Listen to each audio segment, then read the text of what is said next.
সকলকে জয় যিশু। সকলকে স্বাগত এবং ধন্যবাদ জানিয়ে প্রভুর বাক্য নিয়ে চলে আসলাম আরও একটা সুন্দর দিনে। প্রত্যেকটা দিনের মতন আজকের আরও একটা সময় আমরা প্রভুতে পেয়েছি, সেই জন্য প্রভুকে অসংখ্য ধন্যবাদ দিই যেন এইভাবে প্রভুতে সারাটা জীবন আমরা এগিয়ে যেতে পারি। তো চলো আজকে ভিডিও শুরু করি। আজকের যে বিষয় নিয়ে আলোচনা করব তা হলো লোকেরা ঈশ্বরকে বুঝতে পারে না। আজকের বিষয় হলো লোকেরা ঈশ্বরকে বুঝতে পারে না। এর অর্থ অনেক কিছু বোঝায়।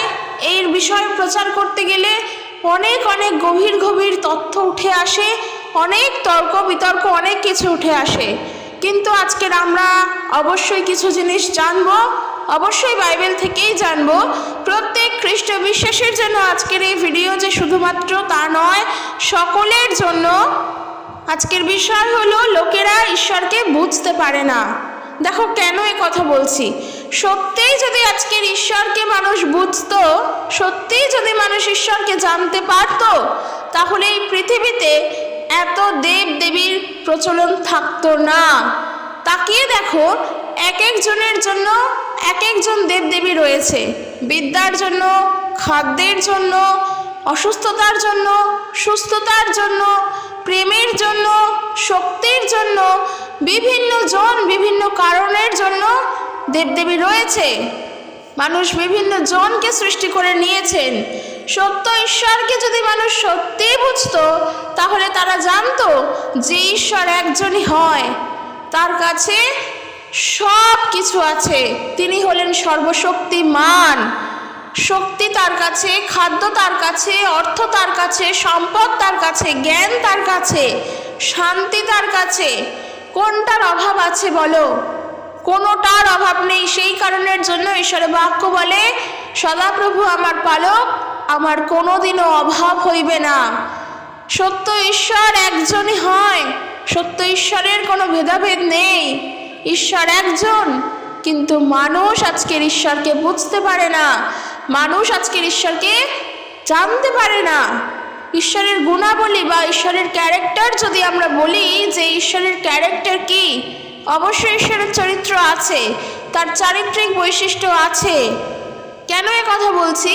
কারণ প্রভু যীশু খ্রিস্ট তিনি তো সম্পূর্ণ ঈশ্বর এবং সম্পূর্ণ মানুষ ছিলেন। তো যেহেতু তিনি সম্পূর্ণ মানুষ ছিলেন, তার কিন্তু চারিত্রিক বৈশিষ্ট্যও ছিল।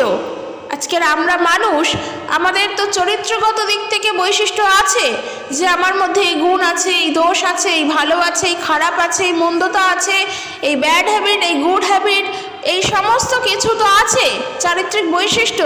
আমি কিভাবে মানুষের সঙ্গে চলি, কি কি ব্যবহার করি, সবই তো রয়েছে।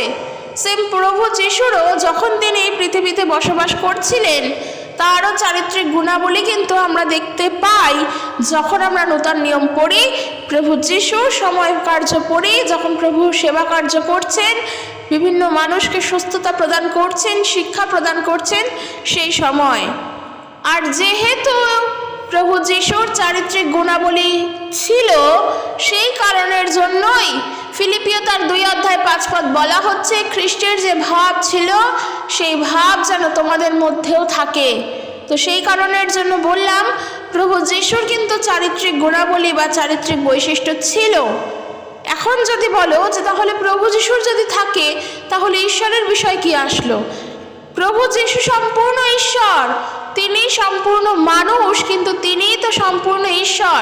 তার মনুষ্যগত দিক থেকে যেমন তার চারিত্রিক গুণাবলী আছে, ঠিক একইভাবে তার ঐশ্বরিকগত দিক থেকেও তার চারিত্রিক গুণাবলী আছে। সেই গুণাবলীগুলোই তার মনুষ্যগত দিক থেকে প্রকাশিত হতো।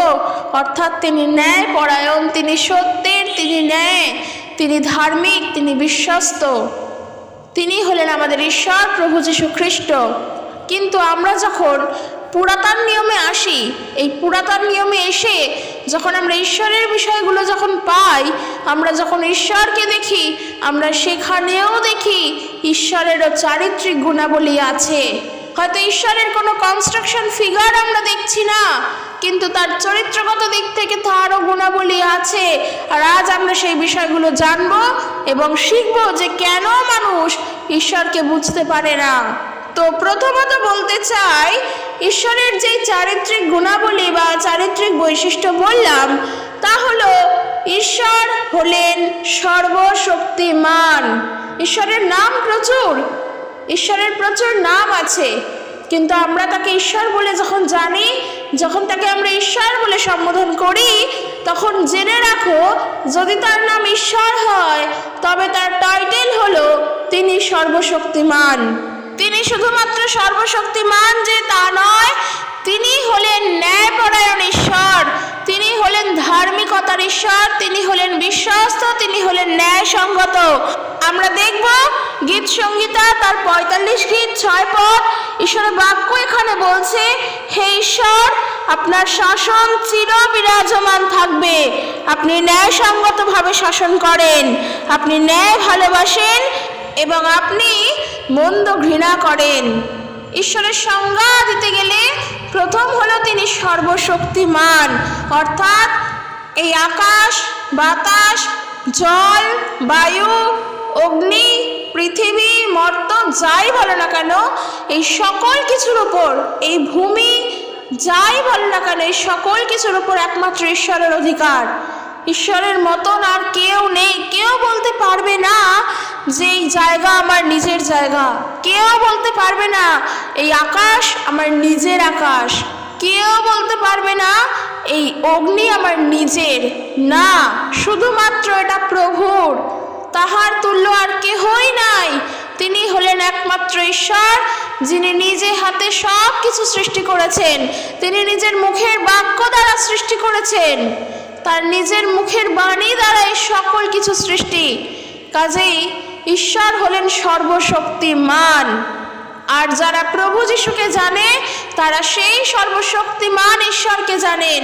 তাহলে বলো যে আমরা কতই না অনুগ্রহ ঈশ্বরের পেয়েছি, ঈশ্বরের কতই না দয়া পেয়েছি, যার জন্য তাকে জানতে পেরেছি।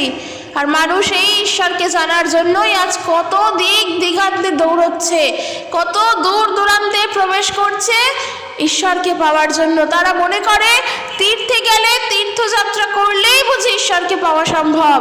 সেই কারণের জন্য আমরা জানি কত মানুষ হয়তো এই তীর্থে যাত্রা করতে গিয়েও মৃত্যুর মুখে পড়ে যায়, তাদের মৃত্যু পর্যন্ত হয়। কিন্তু সত্যি কি ঈশ্বর এত দূরে? এই কারণের জন্যই বলছি, লোকে ঈশ্বরকে বোঝে না। তারা তীর্থ করতে যায় মানে মনে করে ঈশ্বরের থেকে আশীর্বাদ নিতে যাচ্ছে, তারা মনে করে তীর্থে যাওয়া মানেই পূর্ণ লাভ করা। কিন্তু সত্যি কি তাই? সত্যি কি ঈশ্বরকে পাওয়ার জন্য এত দূর দূরান্তে প্রবেশ করতে হয়? এত কষ্ট করে, নিজের ক্ষতি করে, নিজের শারীরিক মানসিক সব দিককে নষ্ট করে, ক্ষতি করে মানুষ কেন দৌড়ায় এত দূরে? সত্যি কি সত্যের জন্য সেখানে পৌঁছতে পারে? যদি হতো তাহলে সেখানে গিয়ে তাদের মৃত্যু সম্ভব হতো না, তারা ফিরে আসতো ঈশ্বরের আশীর্বাদ নিয়ে। কারণ যার জীবনে ঈশ্বরের পরিকল্পনা থাকে, ঈশ্বর তাকে ব্যবহার করার জন্য ঠিক রেখে দেন। তাহলে মানুষের এত মৃত্যু হয় কেন? হয়তো বলবে যে মৃত্যু মানুষের নিজের হাতে না। একদমই তাই, মৃত্যু মানুষের নিজের হাতে না, তা ঈশ্বরেরই হাতে। প্রভুই দেন, প্রভুই নেন, তিনি জীবন দান করেন, তিনি তার প্রয়োজন অনুযায়ী আবার আমাদেরকে নিয়েও নেন। কিন্তু যদি তার নিজস্ব প্রয়োজন থাকে, তিনি আমাদের বাঁচিয়ে রাখেন। তাহলে এত মানুষ যখন তীর্থযাত্রা করতে গিয়ে মৃত্যুর মুখে ঢলে পড়ে, ঈশ্বর কি সত্যি তাদের প্রতি দয়াহীন হয়ে পড়ে ওই সময়? তাহলে তাদের আশীর্বাদ কোথায় পায়? এই যে দেখো, এই বিষয়গুলো, এই জায়গাগুলোর জন্য খালি আমি একটা কথাই বলবো, যে অত দূরে দৌড়েও কোনো লাভ নেই। কারণ ঈশ্বর তোমার এত দূরে নন, ঈশ্বর তোমার সামনে।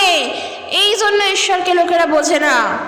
একমাত্র অমুক জায়গায় তীর্থ করতে গেলেই যে ঈশ্বর, অমুক জল মাথায় দিলেই ঈশ্বরের আশীর্বাদ পাওয়া, অমুক প্রসাদ খেলে ঈশ্বরের আশীর্বাদ লাভ করা, এমনটা কিন্তু নয়। মানুষ এইগুলোই বোঝে, মানুষ এইগুলোই করে, কিন্তু সত্যিই এমনটা নয়।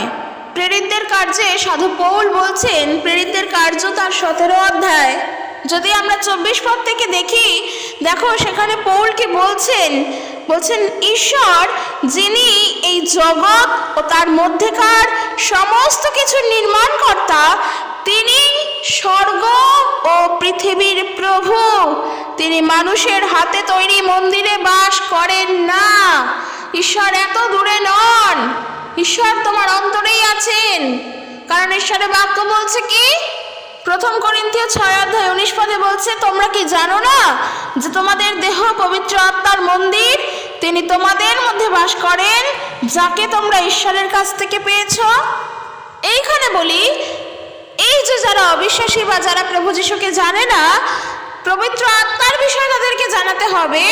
আর এই পবিত্র আত্মার বিষয় তাদেরকে যখন জানাতে হবে, তাদেরকে প্রভু যিশুর কথা বলতে হবে। প্রভু যিশুর কথা বললে তো ঈশ্বর আসবেনি, কারণ পিতা, পুত্র, পবিত্র আত্মা তিনজনেই তো একজন। তাই জন্য ঈশ্বরের বাক্য বলছে, তোমরা কি জানো না যে তোমাদের দেহ পবিত্র আত্মার মন্দির? বিশ্বাসীরা, তোমরা কি জানো না? তাও তোমরা ভুল পথে চলছো, মন্দ কাজ করে চলেছো। আর যারা প্রভু যিশুকে জানে না, আমি তাদের উদ্দেশ্যে বলতে চাই, পবিত্র আত্মা অর্থাৎ যিনি প্রভু যিশু, তিনি পবিত্র আত্মা, তিনি ঈশ্বর, তিনি আমাদের মধ্যেই। পবিত্র আত্মা প্রভুর আত্মা, তিনি প্রভু, তিনি আমাদের দেহে বাস করেন। কাজেই তাকে খুঁজে পাওয়ার জন্য, ঈশ্বরকে খুঁজে পাওয়ার জন্য কোনো তীর্থযাত্রা করার প্রয়োজন নেই। বিশ্বাসীদের জন্য বলছি, কোনো বড় বড় মণ্ডলীতে গেলেই আমরা প্রভু যিশুকে পাবো এমনটা নয়। অনেক সুন্দর করে সাজানো মণ্ডলী, অনেক বড় বড় প্রোগ্রাম হয়, অনেক সুন্দরভাবে একে অপরকে সাহায্য করা হয়, অনেক প্রাচুর্য, অনেক অর্থ। বহু পুরনো যুগের মণ্ডলী আমাদের, ব্রিটিশ আমলেরও আগের মণ্ডলী আমাদের, সেখানেই যিশু আছে। এই ধারণাটা আজ থেকে বন্ধ করে দাও, কারণ বাইবেল এই ধরনের কথার কখনোই সমর্থন করে না। বাইবেল বলছে, তোমরা কি জানো না যে তোমাদের দেহই পবিত্র আত্মার মন্দির? সেই জায়গায় দেখো পৌল কি প্রচার করছেন আথেনেতে গিয়ে। পৌল বলছেন, ঈশ্বর যিনি এই জগৎ ও তার মধ্যেকার সমস্ত কিছু নির্মাণকর্তা, তিনি স্বর্গ ও পৃথিবীর প্রভু। তিনি মানুষের হাতে তৈরি মন্দিরে বাস করেন না। মানুষের হাতের সেবা কার্যের প্রয়োজন তার নেই। ঈশ্বরকে কখনো স্নান করাতে লাগে না, ঈশ্বরকে কখনো ধূপ ধুনো দিতে লাগে না, ঈশ্বরকে কখনো খাদ্য দিতে লাগে না। তিনি নিজের খাদ্য নিজেই জোগাড় করেন, ঈশ্বরের খাদ্যের অভাব নেই। যিনি যোগানদাতা, মানুষের যোগানদাতা, তাকে কি মানুষ কখনো খাবার দিতে পারে? যিনি আমাদেরকে সৃষ্টি করেছেন, এই পৃথিবীর মধ্যে সকল কিছু সৃষ্টি করেছেন, সত্যি কি আমরা আজকের কারোর মূর্তি বানিয়ে তাকে ঈশ্বর বলে তার আরাধনা করতে পারি? ঈশ্বর তিনি নিজের আদলে আমাদেরকে বানিয়েছেন। তিনি নিজে যেমন, তিনি তার নিজের আদলে, নিজস্ব আদলে আমাদেরকে বানিয়েছেন। তাহলে আমরা আবার কি করে আমাদের নিজেদের আদল দিয়ে একটা মাটির মূর্তিকে বানিয়ে তার আরাধনা করব? এটা তো অবশ্যই ঠিক নয়, তাই না? এর ফলে আমরা হয়তো প্রভুকে অসম্মান করে ফেলি। প্রভুর সৃষ্টিকে আমরা আরাধনা না করে সৃষ্ট বস্তুর আরাধনা করি। সৃষ্টিকর্তাকে ছেড়ে দিয়ে সৃষ্টিকর্তার তৈরি যে সকল বস্তু, তার আরাধনা করি। এগুলো তো ভুল করি। উদাহরণস্বরূপ বলি, আজকে ধরো তোমার পরীক্ষা, তুমি পরীক্ষা দিতে গিয়েছো, ইতিহাস পরীক্ষা। তোমার প্রশ্ন এসেছে, তুমি বাবরের জীবন কাহিনী লেখো। বাবরের যে সকল কার্যকলাপ, তার জীবন, তার উত্থান, তার পতন, সব কিছু লেখো, অর্থাৎ বাবরের জীবন কাহিনী লেখো। তুমি কি করলে? পরীক্ষায় গিয়ে বাবরের জীবন কাহিনী না লিখে বাবরেরই বংশধর বা বাবরেরই সাম্রাজ্যের কোনো ব্যক্তির জীবন কাহিনী লিখে দিয়ে আসলে। কারণ তুমি জানো না বাবর সম্পর্কে, তাই হয়তো বাবরের ছেলের সম্পর্কে লিখে দিয়ে আসলে, কি বাবরের পুত্রের পুত্র সম্পর্কে লিখে দিয়ে আসলে। আর এসে বললে কি, আমি লিখেছি, আমি তো মুঘল সাম্রাজ্যের সম্পর্কেই লিখেছি, বাবরের সম্পর্কেই লিখেছি, ওর পরিবারের সম্পর্কেই লিখেছি, কিন্তু আমি লিখেছি। প্রশ্নটা কি ঠিক হবে? তোমাকে দিয়েছে একটা, তুমি লিখেছো আর একটা, এটা কি ঠিক? এরকম প্রশ্নের কি উত্তর আসবে? প্রশ্নের নম্বর কি দেবে? একদমই দেবে না, কারণ তোমার উত্তরটা তো সম্পূর্ণ ভুল হয়েছে। কেন তুমি নাম্বার পাবে? ঠিক একই রকম আজকের আমরা ঈশ্বরকে ছেড়ে দিয়ে ঈশ্বরের শ্রেষ্ঠ বস্তু নিয়ে আনন্দ করি, তাদের সেবা কার্য করি, আর আমরা বলি আমরা ঈশ্বরের সেবা কার্য করছি। সত্যিই কি এটা ঠিক? তাই জন্য পৌল বলছেন যে ঈশ্বর তিনি মানুষের হাতে তৈরি মন্দিরে বাস করেন না। মানুষের হাতের সেবা কার্যের প্রয়োজন তার নেই। তার তো কোনো কিছুরই অভাব নেই।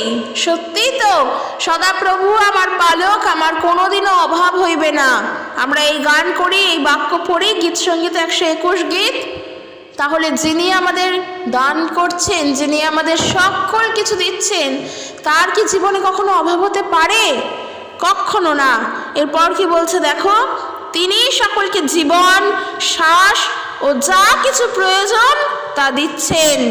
অর্থাৎ আমাদের সকল প্রয়োজনীয় জিনিস, সমস্ত কিছু আমরা একমাত্র ঈশ্বরের থেকে পাচ্ছি। তিনি আমাদের সকল কিছু প্রদান করেন। তাই সৃষ্ট বস্তুর আরাধনা না করে সৃষ্টিকর্তার সেবা কার্য করো, তার আরাধনা করো। আর মানুষ আজকে সেই আরাধনা করতেই ভুলে যায়। তাদের কাছে প্রভুর কথা বললে তারা শুনতে নারাজ হয়ে যায়, প্রভুকে বিশ্বাস করতে চায় না, প্রভুকে মানতে চায় না। কিন্তু দেখো, ওই মানুষই আজকে ঈশ্বরকে পাওয়ার জন্য কত আকাঙ্ক্ষিত। ঈশ্বর দূরে নন, তিনি আমাদের কাছে। তাকে পাওয়ার জন্য বহু দূরে যাওয়ার প্রয়োজন নেই। কিন্তু মানুষ ঈশ্বরকে বুঝতে পারে না। যিশাইয়া ভাববাদী পুস্তক তার 55 অধ্যায় 8 পদ থেকে যদি পড়ো, দেখো সেখানে কি বলছে। সেখানে বলছে, প্রভু বলেন, তোমাদের চিন্তা আর আমার চিন্তা এক নয়, তোমাদের রাস্তা আর আমার রাস্তা এক নয়। অর্থাৎ ঈশ্বর যেই রূপ চিন্তা করেন, সেই চিন্তা আমরা করতে পারি না, পারবও না, আমাদের ভাবনাতেও আসবে না। কিন্তু আমরা যা চিন্তা করি তা প্রভু জানেন। তাই তিনি বলছেন যে তোমাদের চিন্তা আর আমার চিন্তা এক নয়, তোমাদের রাস্তা আমার রাস্তার মতো নয়, কি আমার রাস্তা তোমাদের রাস্তার মতো নয়, সম্পূর্ণ আলাদা। ঈশ্বর যেই পথে হাঁটেন সেই পথ আমরা চিনিও না, আমরা বুঝিও না, আমরা জানতেও পারি না। প্রভুর বিষয় একমাত্র প্রভুই জানেন, প্রভুর আত্মাই জানেন প্রভুর বিষয়। তাই জন্য ঈশ্বর যে রূপ ভাবেন সেই রূপ আমরা চিন্তাও করি না। আর এই কারণের জন্যই বলা যে মানুষ জানেও না যে তারা ঈশ্বর সম্পর্কে কি জানে। তারা মনে করে তারা যেটা ভাবে সেটা ঠিক ভাবে, তারা মনে করে তারা যেটা বলে ঈশ্বর সম্পর্কে সেটা ঠিক বলে। কিন্তু প্রভু নিজে বলছেন যে তোমাদের চিন্তা আর আমার চিন্তা এক নয়। মানুষ বোঝে না ঈশ্বরকে, মানুষ বুঝতে পারে না ঈশ্বরকে। ঈশ্বর তোমার বিষয়ে যেমনটা ভাবেন তুমি তেমনটা ভাবতে পারোই না প্রভুর বিষয়। প্রভুর চিন্তাগুলো আমরা জানি না। কে বুঝেছে ঈশ্বরকে? কেউ বুঝতে পারে না। প্রভুর প্রেমকে, প্রভু যীশু খ্রিস্টের দয়াকে কেউ জানতে পারে না। তাই বলছেন যে তোমাদের রাস্তা আমার রাস্তার মতো নয়। বলছে পৃথিবীর থেকে স্বর্গ অনেক উঁচুতে, ঠিক সেই রকমই তোমাদের থেকে আমার পথও অনেক উঁচু এবং চিন্তাও অনেক উঁচুতে বিচরণ করে। প্রভু নিজেই এ কথা বলেন, একেবারে ঠিক, একদম সমর্থনযোগ্য, একদম সঠিক। ঈশ্বরের বাক্য একদম সত্য। পৃথিবী থেকে কি কেউ কোনোদিনও স্বর্গকে দেখতে পেয়েছে? এই তো এত বিজ্ঞানীরা, এত মহাকাশচারীরা, এত অ্যাস্ট্রোলজাররা সবাই তো কোনো না কোনোভাবে পৃথিবীর বিষয়ে জানে। যারা যারা বিভিন্নভাবে রকেট পাঠাচ্ছে, চাঁদে যায়, মঙ্গলে যায়, পৃথিবীতে যায়, সত্যি কি সেখানে গিয়ে স্বর্গকে দেখতে পায়? স্বর্গ বলে কিছু যে আছে তা কি দেখতে পায়? সত্যি কি স্বর্গের দ্বার তারা দেখতে পায়? পায় না। কিন্তু সত্যি কি স্বর্গ নেই? এই কথা কি বলছো যে স্বর্গ নেই? আচ্ছা, আমি মেনে নিলাম তোমাদের কথা অনুযায়ী যে স্বর্গ নেই, কিন্তু মানুষ যখনই মারা যাক, সেটা যেই হোক, যে কোনো মানুষই হোক, যেমনই ধর্মের হোক, যখনই মারা যাক প্রথমেই কিন্তু মানুষ বলে যেখানে গিয়েছে সেখানে গিয়ে শান্তিতে বসবাস করুক। প্রথমেই কিন্তু মানুষ এটাই বলে এই ব্যক্তি স্বর্গেই যাবে। কিংবা যদি সে সত্যি খুব খারাপ বা অন্য মন্দ মানুষ হয়, তাকে দেখে মানুষ বলে এ স্বর্গের স্থান নেই। এই কথাই কিন্তু মানুষ বলে। আবার ওই মানুষগুলোই হয়তো কোনো না কোনো সময় বলে স্বর্গ নরক বলে কিছু হয় না। এটা তো একেবারের জন্য ঠিক না, তাই না? যদি সত্যিই স্বর্গ নরক বলে কিছু হয়ই না তারা মানে, তাহলে কেন বলে যে যেখানেই যাচ্ছে সেখানে ভালো থাকুক? কারণ মানুষের দেহ তো পুড়ে ছাই হয়ে যায়, মানুষের দেহ তো মাটির সাথে মিশে যায়। তাহলে তারা যাচ্ছে কোথায়? আত্মার তো মৃত্যু নেই। তোমার মধ্যে যদি আত্মা না থাকে তাহলে তুমি প্রাণহীন একজন মানুষ, এটা জানবে। আত্মা যদি না থাকে তাহলে তোমার প্রাণও নেই, তোমার নিঃশ্বাসও নেই। আত্মা আছে বলেই তোমার নিঃশ্বাস আছে। এই আত্মা আমাদেরকে প্রভু দান করেছেন, কাজে ঈশ্বর আছেন বলেই আমাদের নিঃশ্বাসও আছে। একটা জড় বস্তু, একটা চেয়ার টেবিলের যেমন শ্বাস প্রশ্বাস নেই, ঠিক সেই রকম কিন্তু তার আত্মাও নেই। কিন্তু মানুষের আত্মা আছে, প্রাণীর আত্মা আছে, কিন্তু প্রাণীর আত্মার তো মৃত্যু নেই, আত্মা তো অমর। তাহলে আত্মার স্থান কোথায়? প্রভুর বাক্য বলে প্রভুর কাছ থেকে আত্মা আসে, আবার তা প্রভুর কাছেই ফিরে যায়। আর ঈশ্বরের স্থান কোথায়? স্বর্গে। তাই জন্য বলছে, প্রভু বলছেন যে পৃথিবী থেকে স্বর্গ অনেক উঁচুতে, যা আমরা আমাদের চোখেও দেখতে পাই না। আর এই যে বললাম চোখেও দেখতে পাই না, এটাই হলো মেন কথা। আমরা ঈশ্বরের বাক্য তার 2 করিন্থীয় 4 অধ্যায় 18 পদে পড়েছি, আর আমরা জানি সেখানে কি বলা হয়েছে। বলছে কি, তাই যা দেখা যায় তার দিকে লক্ষ্য না করে বরং যা যা দৃশ্যের অতীত তার উপরেই আমরা দৃষ্টি নিবদ্ধ করি। যা যা দৃশ্যমান তা তো অল্পকাল স্থায়ী, কিন্তু যা যা দৃশ্যাতীত তা চিরস্থায়ী। এই পৃথিবীরও কিন্তু ধ্বংস হবে। পৃথিবীর সৃষ্টি হয়েছে, পৃথিবীর ধ্বংস হবে। এই মহাকাশের সৃষ্টি হয়েছে, মহাকাশের ধ্বংস হবে। মানুষের জন্ম হয়েছে, মানুষের মৃত্যু হবে। কিন্তু ঈশ্বরের বাসস্থান স্বর্গ, তার শেষ নেই, তার দৃশ্যাতীত, তার চোখেও দেখা যায় না। তাই প্রভু বলেন পৃথিবী থেকে স্বর্গ অনেক উঁচুতে, যা চোখেও দেখা যায় না। ঠিক সেই রকম তোমাদের থেকে আমার পথও অনেক উঁচু এবং চিন্তাও অনেক উঁচুতে বিচরণ করে। এ কথা মানতেই হবে। সে ঈশ্বরকে বিশ্বাস করুক চাই না করুক, এ কথা মানতেই হবে যে ঈশ্বরের চিন্তা আর আমাদের চিন্তা এক নয়। যদি এক হয়েই যেত তাহলে আজকের এইভাবে আমরা জীবন কাটাতাম না। আর এক নয় বলেই আমরা ঈশ্বরের ওপরে নির্ভরশীল। আর সত্যি তিনি আমাদেরকে সৃষ্টি করেছেন, তার চিন্তা অনুযায়ী, তার পরিকল্পনা অনুযায়ী তিনি আমাদেরকে বানিয়েছেন। তার পরিকল্পনা অনুযায়ী তিনি কার্য করেন, তিনি আমাদের জীবন পরিচালনা করেন। সত্যি কি তার চিন্তা আর আমাদের চিন্তা এক হতে পারে? কখনো পারে না। আমরা যেখানে গিয়ে কল্পনা করা শেষ করে দিই, ঈশ্বর হয়তো সেখান থেকে আমাদের বিষয়ে ভাবতে শুরু করেন। আমাদের আর কল্পনাতেও আসে না। মানুষ কিন্তু কল্পনাপ্রবণ মানুষ, মানুষের কল্পনার কিন্তু কোনো শেষ নেই। আজ এই স্থানে বসে বসেই কল্পনা করতে করতে হয়তো আমরা আমেরিকার একদম প্রত্যন্ত শহর এলাকায় পৌঁছে যেতে পারি। আমাদের কল্পনা এমন। আমরা কল্পনা করতে করতে ভারত জয় করে ফেলতে পারি। আমরা কল্পনা করতে করতে চাঁদে পৌঁছে যেতে পারি। মানুষের কল্পনা প্রচুর, কিন্তু সত্যি সেগুলো কল্পনাই। কিন্তু ঈশ্বর আমাদের বিষয়ে যেগুলো চিন্তা করেন সেগুলো কল্পনা নয়, তিনি তা বাস্তবায়িত করেন আমাদেরই মধ্য দিয়ে। কিন্তু মানুষ ঈশ্বরকে বোঝে না, কিন্তু মানুষ ঈশ্বরের দিকে ফেরে না। মানুষ ঈশ্বরকে জানার চেষ্টাও করে না যে সত্য ঈশ্বরকে, তিনি কেমন। তাই প্রভুর বাক্য বলে বৃষ্টি ও বরফকণা আকাশ থেকে ঝরে পড়ে এবং তা আর আকাশে ফিরে যায় না যতক্ষণ না তারা মাটি স্পর্শ করে মাটিকে ভেজায়। তখন মাটি গাছকে অঙ্কুরিত হতে সাহায্য করে এবং গাছ বড় হয়ে ওঠে। এই গাছগুলি কৃষকদের জন্য বীজ বানায়, আর লোকেরা সেই বীজ ব্যবহার করে খাবারের রুটি বানায়। আমরা সেই বীজ ব্যবহার করি এবং খাদ্যের জন্য যা যা দরকার সকল কিছু আমরা ব্যবহার করি। যিশাইয়া ভাববাদী পুস্তক তার 55 অধ্যায় 11 পদে বলছে, ঠিক সেইভাবেই আমার মুখ নিঃসৃত বাণী নিজেকে বাস্তবায়িত না করে ফিরে আসে না। আমি যা করতে চাই আমি তাই করি, আমার কথা তাই করে। আমি যা করতে পাঠাই আমার কথা সফলভাবে তাই করে ফিরে আসে। অর্থাৎ তিনি বলছেন যে আমার মুখনিঃসৃত বাক্যের দ্বারা আমি যা করার ইচ্ছা আমি তাই করি। বলছে কি, আকাশ থেকে বৃষ্টির জল যখন পড়ে তখন কিন্তু তা পড়ার আগে কিন্তু আবার আকাশে ফিরে যায় না, সে কার্যকারী করে তারপর। অর্থাৎ একটা বৃষ্টির জল, একটা বৃষ্টির ফোঁটা যখন পড়ে মাটিকে ভেজায়, ওই মাটি তারপর ভেজে একটা গাছ বড় করে তোলে। একটা বীজের অঙ্কুরোদ্গম হলে সেই বৃষ্টির জল পড়লে সেই গাছটা বড় হয়ে ওঠে, তারপর তার থেকে ফল হয়, সেই ফল খেয়ে মানুষ বেঁচে থাকে। ঈশ্বরের বাক্যও তাই। তিনি যা বাক্য আমাদের জন্য দিয়েছেন তা বাস্তবায়িত না করে তা কখনো ঈশ্বরের কাছে ফেরে না। তাই তিনি বলছেন যে ঠিক সেইভাবে আমার মুখনিসৃত বাণী নিজেকে বাস্তবায়িত না করে ফিরে আসে না।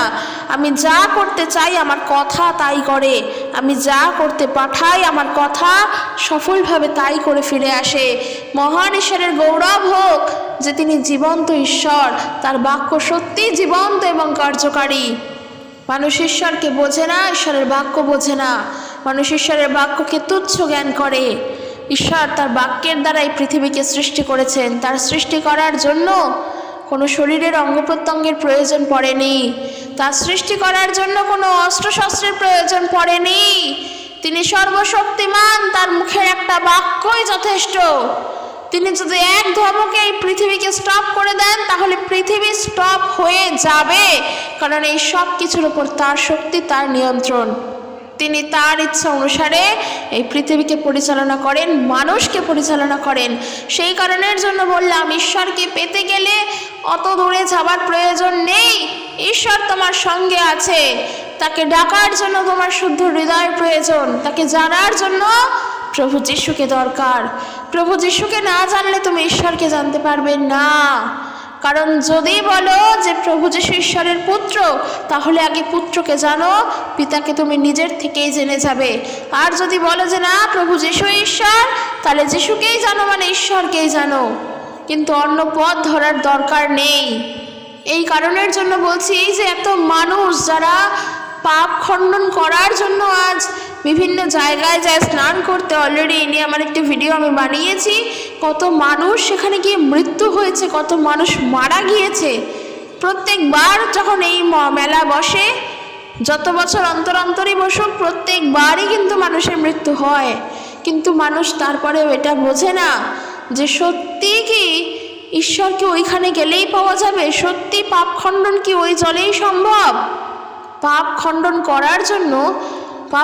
করার জন্য যখন এত তোমার আকুতি, এতই যখন তোমার প্রয়োজন যে না তুমি বুঝতে পারছো তোমার মধ্যে পাপ আছে, তা তুমি ক্ষমা পাওয়ার জন্য তা তোমার ক্ষমার দরকার, তাহলে আমি বলবো কি, নিজের হৃদয় থেকে অনুতপ্ত হও। নিজের হৃদয় থেকে অনুতপ্ত হয়ে ঈশ্বরের কাছে প্রার্থনা করে কাঁদো যেন ঈশ্বর তোমার পাপ ক্ষমা করেন। আর এই কাজ একমাত্র প্রভু যিশু করে। মানব পুত্রের ওপর অধিকার আছে সকল পাপ ক্ষমা করার, তিনি হলেন প্রভু যিশু খ্রিস্ট। গঙ্গা জলে স্নান করলে পাপ ক্ষমা হয় না, সত্যিই হয় না। তা হয়তো তোমার ওপর পরিষ্কার হয়, কিন্তু তোমার হৃদয় পরিষ্কার হবে তোমার চোখের অনুতপ্ত জলে। তখন তুমি নবজন্ম পাবে, আর যেটা খ্রিস্টেতে আমাদের দরকার। সেই জন্য বলছি, কখনো ঈশ্বরকে পাওয়ার জন্য নিজের শরীরকে কষ্ট দিও না। কখনো ঈশ্বরকে পাওয়ার জন্য নিজেকে মৃত্যুর মুখে ঠেলে দিও না। মানুষ ঈশ্বরের কাছে শপথ করে, তার জন্য তারা কত কিছু করে। তারা নিজেকে আগুনের মধ্যে সঁপে দেয়, আগুনের ওপর দিয়ে অগ্নি পরীক্ষা করে, হয়তো মানসিক থাকলে আরও অনেক কিছু করে। যা দেখতে পাই আমি তাই বলছি, কারণ আমি এগুলো জানি, দেখি তো। সেই কারণের জন্য এত কষ্ট করার দরকার নেই তো। তোমার এই দেহ তা অতি যত্নে রাখো। প্রভু চান না তুমি এই দেহকে ক্ষতি করো, কারণ তোমার মধ্যে প্রভু আছেন। যখন তুমি তোমার এই দেহকে ক্ষতি করো তখন প্রভু দুঃখ পান। ঈশ্বর এত নিষ্ঠুর নন, তিনি শান্ত, তিনি রাগের নন, তিনি ক্রোধের ঈশ্বর নন। একটা বাচ্চা মানুষের যখন রাগ হয়, একটা বাচ্চার জন্মর পর থেকে তার মধ্যে যখন রাগ থাকে একটু বেশি, অনেকে বাচ্চা হয় দেখবে, অনেক ছোট ছোট শিশুরা তাদের রাগ বেশি হয়, তাদের ক্রোধ বেশি হয়। আবার কারোর খুব শান্ত হয়, খুব নম্র প্রকৃতির। এক একজন বাচ্চা এক এক রকমের হয়। যখন কোনো বাচ্চা রাগ নিয়ে জন্মায়, অর্থাৎ তার মধ্যে যদি রাগ বেশি হয়, তখন তার পরিবার বা তার বাবা মা কি বলে, অমুক ঈশ্বরের মতন ওর রাগ। ঈশ্বর কি সত্যি রাগের ঈশ্বর? ঈশ্বর কি ক্রোধের ঈশ্বর? ঈশ্বরের ক্রোধ যদি প্রকাশিত হয়, কোনো মানুষ ঈশ্বরের ক্রোধ থেকে রক্ষা পাবে না, কারণ প্রত্যেক মানুষ পাপ করছে, প্রত্যেক মানুষ পাপী। কিন্তু ঈশ্বর শান্ত, তিনি নম্রতার ঈশ্বর, তিনি প্রেমের ঈশ্বর। তার প্রেম, তার দয়া তিনি আমাদেরকে দিয়েছেন বলে আজ আমরা তার কাছে গিয়ে তার প্রেম বুঝেছি বলে আমরা ক্রোধের মধ্যে নেই, তার ক্রোধ আমাদের মধ্যে নেই, তার অনুগ্রহ আমরা পেয়েছি। তাই আমি সকলকে বলতে চাই, মানুষ ঈশ্বরকে বোঝে না। ঈশ্বর এত ক্রোধের নন, তিনি শান্ত, তিনি নিষ্ঠুর নন, তিনি দয়াবান, তিনি অনুগ্রহের। তার উপরে নির্ভর করো, তার উপরে বিশ্বাস করো। পাপ খণ্ডন করার জন্য প্রভু যিশুর কাছে আসো। সকল পাপের ভার তিনি তোমার জন্য নিয়ে তিনি নিজের জীবনকে নষ্ট করেছেন, নিজের জীবনকে বিপন্ন করেছেন তোমার ভার নেওয়ার জন্য। নিজের শরীরকে কষ্ট দিয়ে কখনো পাপ মোচন করা সম্ভব নয়। গঙ্গা জলে পাপ খণ্ডন করা যায় না, হৃদয়ের অনুতপ্ত জলে, চোখের জলে পাপ খণ্ডন করতে হয়। তাই ঈশ্বরকে জেনে নাও, ঈশ্বর আমাদের থেকে দূরে নন, তিনি কাছের ঈশ্বর। তিনি চান মানুষ যেন তাকে খোঁজে, তিনি চান মানুষ যেন তার অন্বেষণ করে। তিনি তো সত্য আছেন, যে তার অন্বেষণ করবে সে তাকে পাবে, যে তাকে খুঁজবে সে তাকে পাবে। কারণ সত্য যখন আছে তখন সত্যকে খুঁজলে পাওয়া সম্ভব। তাই ঈশ্বরও চান যেন মানুষ তার অনুসরণ করে। আর মানুষ আজকে ঈশ্বরের অনুসরণ করা থেকে বহু দূরে, ঈশ্বরকে পাওয়ার আশা থেকে বহু দূরে। তারা আবেগের বশে ভেসে গিয়ে তারা জগতের মতন করে নানান ঈশ্বরের নানা দেবদেবীর আরাধনা করে তারা মনে করছে কি তারা ঈশ্বরের সেবা কার্য করছে, অথচ তারা এটা জানে না ঈশ্বর কি চান। প্রত্যেক মানুষের উদ্দেশ্যে বলতে চাই, ঈশ্বর আমাদের কাছের ঈশ্বর, তিনি আমাদের দূরের ঈশ্বর নন।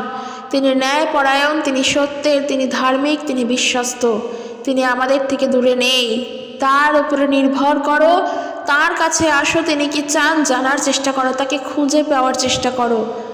যখন প্রভু যিশুর বিষয় শুনছো তা গ্রহণ করার চেষ্টা করো তোমার ভালোর জন্য। যে তোমাকে যিশুর বিষয় জানায় সেটা তোমার ভালোর জন্য। যেই ব্যক্তি জানায় তার নিজের ভালোর জন্য নয়, তার নিজের ভালো অলরেডি প্রভুকে জানার পর হয়ে গিয়েছে। কিন্তু যখন তোমার কাছে যিশুর বিষয় বলা হয় তখন তুমি তা গ্রহণ করো তোমার ভালোর জন্য। হৃদয়কে কঠিন করো না, মনকে নরম করো, হৃদয়কে নরম করো, ঈশ্বরের হাতে সমর্পণ করো। এটাই আমি বলতে চাই। ঈশ্বরকে বোঝার চেষ্টা করো।